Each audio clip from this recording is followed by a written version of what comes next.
জীৱনে এতিয়া জানা আহিবলে শিকিলে তোমাৰে যে শিলঘাটত এই বছৰৰ শেষৰটো বিহুৰ অনুষ্ঠান জুবিন গাৰ্গৰ।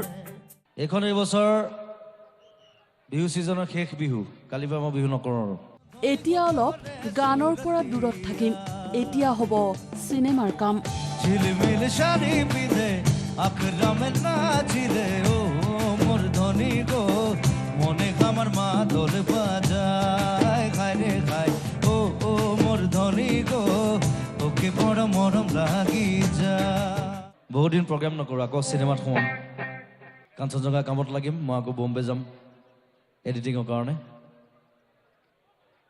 চ' একেবাৰে আকৌ চিনেমাৰ পৰ্দাত লগ পাম যেতিয়া চিনেমা ৰিলিজ হ'ব।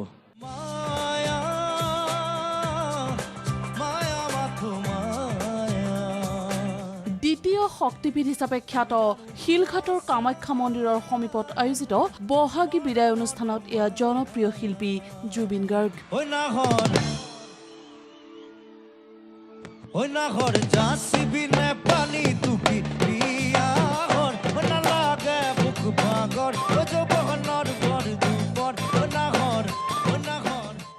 ৰসাল কথা আৰু গীতৰ লগতে জুবিনৰ মুখত পুনৰ নাহৰৰ প্ৰসংগ। বিহুৰ অনুষ্ঠান শেষ হলেও জুবিন পুনৰ আহিব শিলঘাটলৈ, কাৰণ শিলঘাটত জুবিনে ৰুব নাহৰৰ পুলি।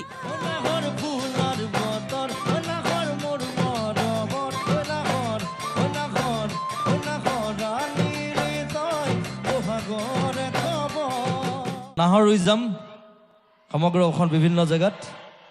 আজি দিনত অহা হ'লে যে ৰাতি আহিলোঁ, মই জেগাটো ভালকৈ চাবলৈ নাপালোঁ, মোৰ চাব মন আছে। এদিন দিনত আহিম, গোটেই ঘূৰিম, ভালকৈ চাম, আৰু ঢেৰ গছ ৰুই থৈ যাম ইয়াত চবৰ কাৰণে। Thank you. আৰু 5 জুন আহি আছে, ৱৰ্ল্ড এনভাইৰনমেণ্ট ডে'। 5 জুন ৱৰ্ল্ড এনভাইৰনমেণ্ট ডে'। সেইদিনা চবেই এজোপা হ'লেও গছ পুলি ৰুব, নিজৰ ঘৰত হওক, বেলেগত হওক, পাৰ্কত হওক, ক'ৰবাত হওক। প্ৰতি শৰতৰ প্ৰভাতী ফুৰে ক'ব তোমাকে মোৰ কথা, প্ৰতি মেঘাৰীৰ নিশা জোনে ক'ব তোমাকে মোৰ ব্যথা, ধুমুহাৰ সতে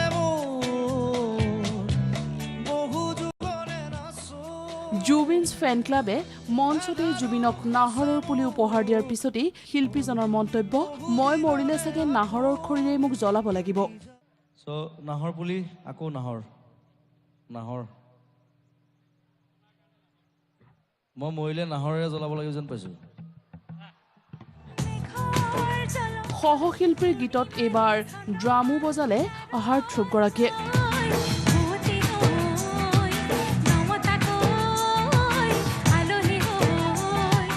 মঞ্চত কি গীত গালে পত্নী গৰিমাৰ সৈতে কাজিয়া লাগে জুবিনৰ, সেই কথাও কৈ দিলে শিলঘাটৰ বিহু মঞ্চতেই। অ' নব, এতিয়া আৰু সেইটো গান গাই লাভ নাই। মোলৈ এজনী ছোৱালী চালিলে নাই, বিয়া কৰালোঁ, চুলিও পকিলে, আৰু দ্বিতীয়বাৰ বিবাহৰ কোনো প্লেন নাই, গতিকে সেইকাৰণে আজিকালি নাগাওঁ গানটো। আৰু এইফালে পিছফালে বহিয়ে আছে, এইটো বেছিকৈ গাই থাকিলে আকৌ কাজিয়া হ'ব ন।